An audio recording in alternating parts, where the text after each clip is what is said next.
Dear Europeans and European leaders, this is Maurice Odhiambo, the African teacher, right here in Nairobi, Kenya.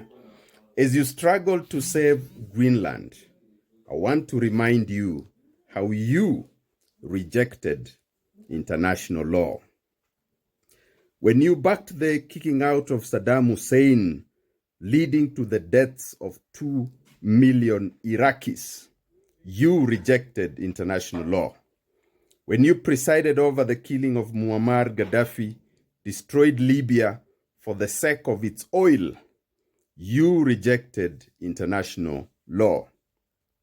When you destroyed the economy of Zimbabwe through sanctions so as to oppose Mugabe's land reforms, you rejected international law.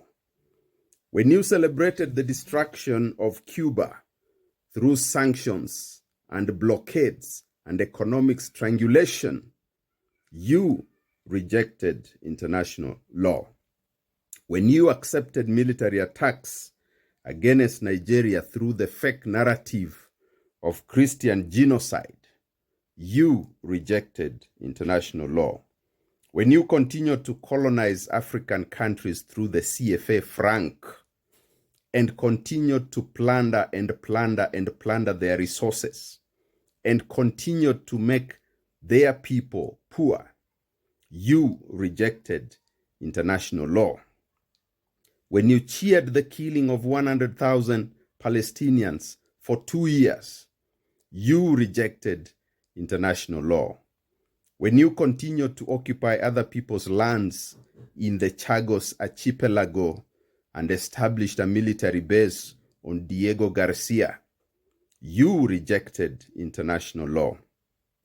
We can go on and on, but this is just a sneak preview of how you rejected international law when it was convenient to do so. You turned the multilateral system into a chessboard where only your interests and those of your allies matter. And as long as it was Europeans and not other races, you are happy to see international law being trashed. Now Greenland is about to go.